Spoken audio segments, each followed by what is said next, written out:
कि नहीं नहीं मैं आज दिखाऊंगी, आज दिखाऊंगा। आंटी जिद पे पड़ेगी। वो बंदा मेरे को यहाँ पे सुना रहा कॉल पे कि ये बुढ़िया पागल हो गई। Good morning guys, good morning, welcome back to another blog. आज का ब्लॉग स्टार्ट हो रहा है दोबारा से पार्क से।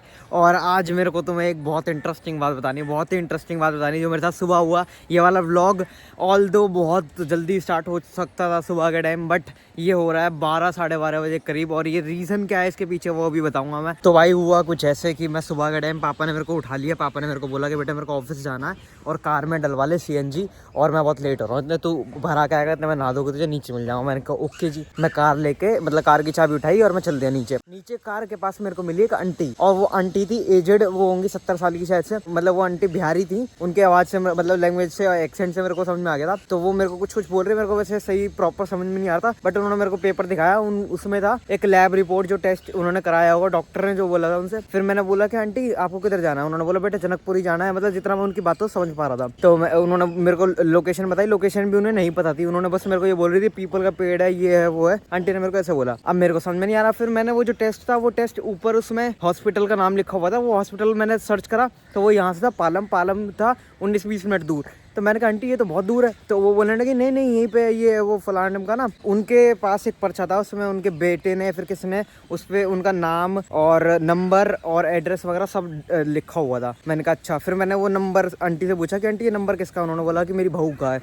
मैंने कहा अच्छा चलो कॉल मिला लेते हैं। और उनसे पूछ लेते कि आंटी वो जाना किधर है, मैं वहीं छोड़ दूंगा। मैंने उस नंबर पर कॉल मिलाया, उनके बेटे ने कॉल पिक करा, वो उनके बेटे का नंबर था। उनके बेटे ने कॉल करा। मैंने कहा भैया ये आपकी मम्मी है, उनको किधर जाना है? तो उन्होंने बोला अरे भैया ये आ गई कि घर से? मैंने कहा हाँ ये यहाँ पे जनकपुरी ईस्ट खड़ी हुई हैं। उन्होंने बोला भैया ये मैं तो अपने ऑफिस से आया हुआ हूँ, मैंने इनको आज मना करा था जाने के लिए और ये फिर भी आ गई। मैंने कहा अब मेरे को बताओ कि इन्हें जाना किधर है, मैं वहीं पे छोड़ दूंगा, कोई दिक्कत नहीं है मेरे को। तो उन्होंने बोला भैया जनकपुरी ईस्ट में है एक डिस्पेंसरी, वहाँ पे छोड़ना है इन्हें। मतलब पिछले साल मेरे को भी एक यहीं पे डिस्पेंसरी वगैरह जाना था। तो फिर मेरे को ऐसा याद था कि जनकपुरी में डिस्पेंसरी है, तो मेरे को पता था कि घर के आसपास ही कहीं ना कहीं ये डिस्पेंसरी है। और वो भैया बोलने लगे भैया एक काम कर लो, आप इनको ना उत्तम नगर के लिए बैठा दो, ये उत्तम नगर चली जाएंगी, घर ही चली जाएंगी, मैं इन्हें कल दिखवा दूंगा। आज मैं ऑफिस से नहीं निकल सकता क्योंकि मेरा आज पहला दिन है ऑफिस में, बॉस गुस्सा हो जाएगा, ये हो जाएगा, वो हो जाएगा। उसने मेरे को ऐसा रीजन दे दिया। वो मेरे को खूब बोलने लगा भैया इनको बोल दो बोल दो बोल दो। और आंटी साफ इनकार कर रही कि मैं नहीं, मैं घर नहीं जाऊंगी, मैं दिखा के जाऊंगी, फिर दोबारा नहीं आया जाएगा, ये वो। आंटी ने साफ मना कर दिया। अब मैं सिचुएशन में फंस गया। मैंने कहा अब क्या करूँ मैं? मैंने बोला कि चलो कोई नहीं भैया, ये एजेड आंटी वो नहीं मानेंगे, मेरे को पता है, तो एक काम करो आप मेरे को लोकेशन बता दो, मैंने लोकेशन छोड़ देता हूँ। तो उन्होंने मेरे को बोला कि जनकपुरी में डिस्पेंसरी है, वहाँ पे छोड़ दो आप इन्हें। अब मैंने आंटी को कार में बैठाया। अब आंटी पहली बार शायद से कार में बैठी थी, तो आंटी ने सीट के ऊपर पैर रख के आंटी बैठ गई। मैंने कहा चलो कोई नहीं यार। तो फिर आंटी बैठी। उसके बाद फिर मैं आंटी को यहाँ पे आसपास मैंने लोगों से पूछा कि भैया ये डिस्पेंसरी किधर है, डिस्पेंसरी किधर है? वो मैंने ढूंढी और वो काफी देर बाद जाके मेरे को ढूंढने में मिली। और फिर उसके बाद वो डिस्पेंसरी में मैं गया, वहाँ पे कुछ लेडीज वगैरह थी। मैंने उनसे पूछा कि ये डिस्पेंसरी है? उन्होंने बोला हाँ। तो फिर वो आंटी से पूछने लगी तुम्हें किसको दिखाना है, ये वो फलाने का ना, उस बंदे के साथ मैं, जो उनका बेटा था, उससे मैं कॉल पे था। और मैं हो रहा था बहुत ही लेट, मतलब मेरे को कार पापा को देनी थी और मेरे को पता था पापा मेरे को सुनाएंगे।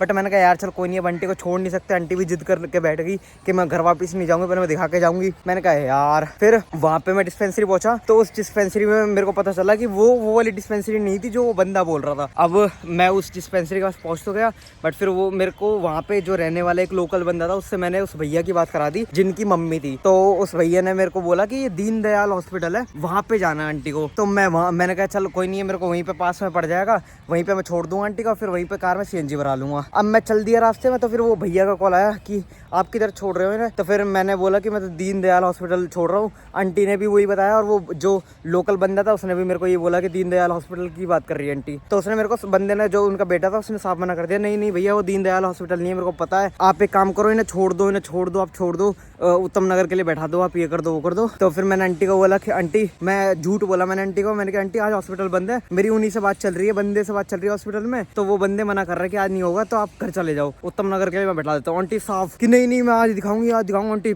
जिद पे पड़ेगी। वो बंदा मेरे को यहाँ पे सुना रहा कॉल पे कि बुढ़िया पागल हो गई है, ऐसे करके, मतलब मेरे को बोल रहा था कि बुढ़िया पागल हो गई। भैया मैं आपको पहले ही बोल रहा था इन्हें छोड़ दो, मैं अपना आप देख लूंगा, ये वो फलाना ढिमका ना। मैंने कहा यार इतनी गंदी सिचुएशन में फंसा हूँ। यहाँ से वो भाई चिल्ला रहा है, यहाँ से वो आंटी आंटी बोल रही है कि नहीं मैं नहीं जाऊंगी, ये वो फलाने का ना। फिर भैया ने बोला मेरे को कई बारी कि मेरी एक बारी बात करा दो, मेरी एक बारी बात करा दो। वो आंटी भी बात करके नहीं दे रही थी। आंटी कह रही कि नहीं मैं आज दिखा के जाऊंगी। फिर मैंने आंटी को काफी देर तक मैंने मनाया, फिर आंटी मेरी बात से मानी नहीं। फिर मैंने वो भैया ने बोला कि एक बार मेरी बात करा दो। उन भैया ने बोला कि मेरी हॉस्पिटल में बात हुई, हॉस्पिटल वाले मना कर रहे हैं कि आज गवर्नमेंट की छुट्टी है। तो अब हमने वो आंटी को झूठ बोल के हमने आंटी को कर दिया कन्विंस कि मैं उन्हें रिक्शे में बैठा दूं और उत्तम नगर छोड़ दूं। तो उतनी देर में ही बैक एंड पे पापा और मम्मी का कॉल आए जा रहे बार बार कि किधर है मैं लेट हो रहा हूँ, ये फलाने का ना। पापा के साथ एक और बंदे को जाना था, उसका भी कॉल आ रहे थे मेरे पास कि भैया किधर रह गए ये वो। अब मैं इतनी गंदी सिचुएशन में फंसा हुआ हूँ। और जैसे ही मैं रिक्शे में आंटी को बैठाने लगा, उस भैया का कॉल आया जो आंटी का बेटा था, उसका मेरे पास कॉल आया कि भैया आप मेरे से हाथ जुड़वा लो प्लीज, बट आप मम्मी को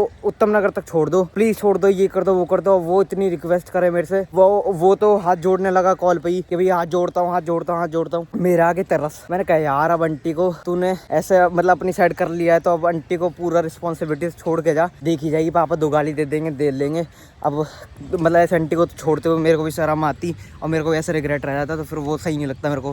फिर मैंने पापा को कॉल करा, पापा को मैंने समझाया, मैंने पापा मैं कहीं फंसा पड़ा हूँ, अगर आप 10-15 मिनट वेट कर सकते हो वेट कर लो। पापा ने कही चल ठीक है। पापा को ऐसा लग रहा था कि मैं सीएनजी की लाइन में फंसा पड़ा हूँ, बट पापा को ये नहीं पता सिचुएशन क्या हो रखी है मेरे साथ। फिर मैं जैसे ही उत्तम नगर जाने लगा, इतनी सारी उस दिन आज ही मेरे को सारी की सारी रेड लाइट बंद मिली और मतलब बार बार ही कहीं रुकना पड़ रहा, कहीं कुछ करना पड़ रहा, मेरा दिमाग खराब हो रहा। फिर मैं कैसे करके उत्तम नगर पहुंचा। अब आंटी को उत्तम नगर पहुंच के आंटी को जगह नहीं पता कि आंटी को जाना किधर है। अब मैं यहाँ फंस गया। फिर मैंने उस भाई को कॉल करा, मैंने कहा भाई क्या करना अब। उन्होंने बोला कि भैया ये ऐसे रिक्शे में इस वाले चौक पे आप बोल देना और बैठा देना। मैंने कहा चलो ठीक है। अब फिर जहाँ पे मैंने रोकी थी कार, उसके अपोजिट रोड पे थी। फिर वहाँ रोड क्रॉस कराया, बैक एंड पे घर वालों को कॉल आ रहे बार बार ही। फिर मैंने आंटी कैसे करके मैंने बैठाई और चीजें यहीं पे खत्म नहीं हुई थी। वो आंटी भी एंड में जब मैंने उन्हें छोड़ रहा था तो आंटी भी रोने लगी थी मेरे साथ में बैठे। तो वहाँ पे ऐसा छोटा सा मन हो जाता ना कि यार जब कोई बूढ़ा या फिर कोई बच्चा, मतलब हमारा एक मतलब मेरे को ऐसा लगता है कि ह्यूमन में ऐसी चीज है कि बूढ़ा है फिर कोई बच्चा अगर तुम्हारे सामने रो दे तो तुम्हारा भी छोटा मन हो जाता है। तो वो आंटी रोने लगी मेरे सामने कि बेटा बहुत ज्यादा धन्यवाद। मतलब मैं उनकी बिहारी थोड़ी जितनी मैं समझ पाया था उतना मैं समझ पाया। वो ये बोल रही थी कि बहुत ज्यादा धन्यवाद, तूने मेरे बहुत हेल्प कर दी है वो फलाना ढिमकाना। मैंने कहा आंटी अब आगे से मत निकलना ऐसे, अगर कोई मना कर रहा है, अगर आपका बेटा मना कर रहा है अभी तो थोड़ा लेट चले जाना, कोई दिक्कत नहीं है, बट अभी मत ऐसे कभी मत निकलना। अब तो मैं था तो मैंने आपको छोड़ दिया, वरना अगर मेरी जगह कोई और होता तो शायद से छोड़ता भी नहीं तुम्हें। वो आंटी को ना मेरे हेल्प करने का ना रीजन भी बहुत बड़ा था एक, कि वो आंटी जैसे मेरे पास आई थी ना तो यू काँप रही थी पूरी ठंड में कि वो आंटी कैसे आई थी, मतलब रिक्शे से आई होंगी या फिर बस से आई होंगी मेरे को नहीं पता, बट हाँ वो मेरे सामने यू खड़े होकर यू कर रही थी बार बार ही। मैंने कहा यार ठंड में आंटी आई है तो ऐसे छोड़ देगा तो इतनी ठंड में किसी और के भरोसे, कोई इतना भला शायद से ना हो और वो हेल्प ना करे तो फिर आंटी तो खो जाएगी, फिर आंटी किसको कॉल मिलाएगी वो। फिर मैंने कहा यार चलो खुद ही रिस्पॉन्सिबिलिटी ले लेते हैं। उतनी देर में पापा का कॉल आ गया। पापा ने कही कि मैं अपना ऑफिस छोड़ दूं, मैं सब चीजें कर दूं, ये कर दूं वो कर दूं। पापा मेरे को भयंकर सुना रहे। मैंने कहा पापा हाथ जुड़वा लो मेरे से, बट मेरा खुद का दिमाग नहीं चल रहा उस टाइम पर। मैं उस टाइम पर व्लॉग स्टार्ट करने की सोच रहा था। जिस टेंशन में मैं था ना उसमें मेरी हालत भी नहीं बची थी कि मैं कुछ रिकॉर्ड करूँ ना, मैं कुछ बोल भी नहीं पा रहा था। सच्ची होता तो मेरा दिमाग ही घूम गया था बिल्कुल ही। बट हाँ फिर वो आंटी मैंने बैठा के छोड़ दी थी। फिर पापा ने मेरे को खूब सुनाई, मतलब ऐसे नहीं बोल रहे कि तू किसी की हेल्प मत कर बट अपनी चीजें में मत छोड़ साथ। तो इस चक्कर में मैं फंस गया, ना ही सीएनजी भर पाई ना कुछ। फिर मैंने पापा को कार ऐसे ही पकड़ा दी। पापा ने मेरे को सुनाया तो बट चलो कोई नहीं, हो गई किसी की हेल्प। मतलब मेरे को पता है कि अगर मेरी जगह पापा होते तो पापा भी सेम काम करते, बट पापा मेरे को ऐसे सुना रहे थे क्योंकि पापा भी ऑफिस के लेट रहे थे, तो पापा की भी गलती नहीं थी उसमें। तो ये सीन हुआ सुबह के टाइम। उसके बाद फिर मैं घर पहुंच गया था। फिर मैं नाश्ता वास्ता करके अब निकला हूँ। मैं बहुत लंबी कहानी सुना दी, मेरे हाथ में दर्द हो रहा बार बार ही। तो मतलब मैं ऐसा कोई सिंपत्ति लेने के लिए नहीं सुनाया, और मेरे को ऐसा लगा कि ऐसे मेरे को बतानी चाहिए। अगर तुम किसी की रिस्पॉन्सिबिलिटी लेते हो तो उसको पूरा करना चाहिए। ऐसा मैंने अपने घर वालों से सीखा है। फिर ऐसे मतलब मेरा संस्कार है कि मैं रिस्पॉन्सिबिलिटी लेके छोड़ता नहीं किसी की भी, चाहे कोई भी हो मेरे सामने, चाहे मेरा दोस्त हो, चाहे घर वाले हो, चाहे कोई रैंडम बंदा भी हो। अगर मैंने किसी की रिस्पॉन्सिबिलिटी ले ली तो पूरा कंप्लीट करके छोड़ूंगा। पार्क में आने से पहले मैंने वीडियो एडिट कर ली थी और वीडियो अपलोड कर दी, और उससे अब लाइव कर दूंगा मैं 2 बजे। और भाई एक चीज़ मेरे को बतानी है कि अगर मैं कभी भी व्लॉग 2 बजे अपलोड ना कर पाऊँ तो मैं शाम को 5-6 बजे तक, फिर 6-7 बजे तक मैं अपलोड कर देता हूँ व्लॉग। तो ऐसा कोई मतलब व्लॉग मिस मत करना तुम लोग। मेरी टाइमिंग थोड़ी सी इधर हो जाएगी, अभी भी हो जाएगी, क्योंकि मेरे को पता है कि मेरे को कभी भी गांव जाना पड़ सकता है, क्योंकि काम वाम दिखवाना है इस चक्कर में।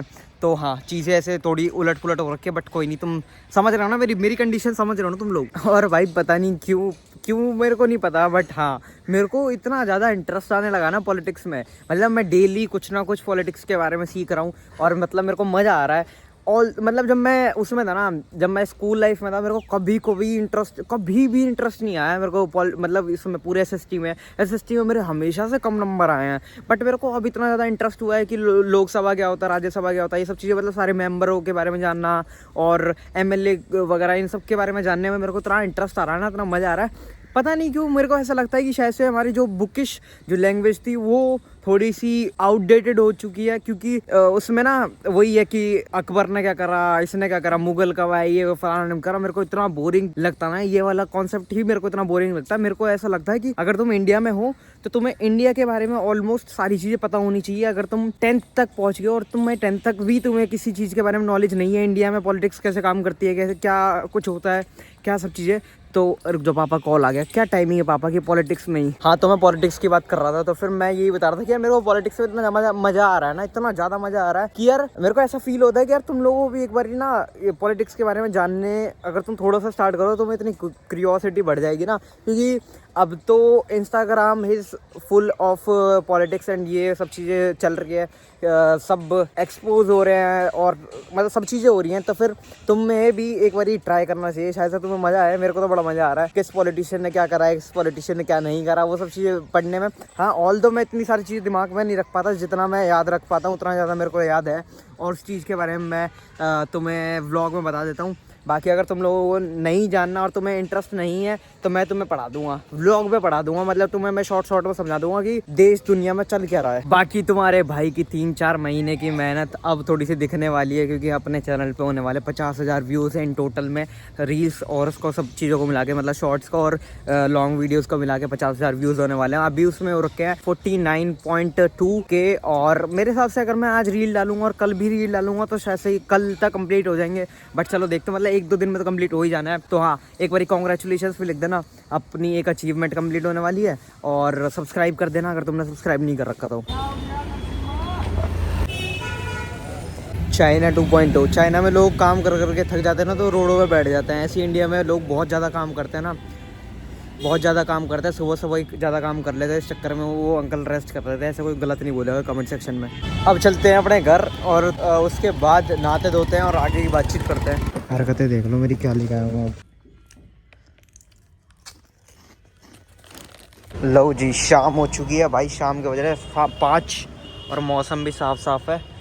करते स्कूटी साफ और चलते बाहर घूमने। स्कूटी में तो घूम लिया मैं, बट इतनी ठंड में तुम्हें क्या बताऊं, मतलब मेरी तो कुल्फी सी जम गई, सच्ची बता रहा हूँ। और ये ईयरफोन जो मैंने लगा रखे है ना, मतलब एडोब्स 141 है, ये बोट कंपनी है शायद से, मेरे को आइडिया नहीं है। बट हाँ भाई साहब, इतने घटिया है ना, इतने घटिया, भगवान कसम। स्टार्टिंग में तो ठीक चलते थे, अब इनमें मतलब क्या प्रॉब्लम है, अगर मैंने बाई चांस गलती से क्लिक कर दिया ना, मतलब गलती से भी क्लिक हो गया, पता नहीं क्या इसमें प्रॉब्लम है कि किसी भी साइड क्लिक हो गया गलती से मेरे से चलते में, तो ये अपना बंद हो जाते हैं, एक कान का अपना बंद हो जाएगा जिस भी साइड मैंने क्लिक कर दिया। पता नहीं क्या दिक्कत है, फिर बीच में रुको और फिर इसे बक्से में डालो, इसके बॉक्स में डालो दोबारा, और फिर ये स्टार्ट होगा। ऐसी वाली प्रॉब्लम है इसमें। घूमते इतनी भूख लगी ना मेरे को, मैं भाई के पास आ गया।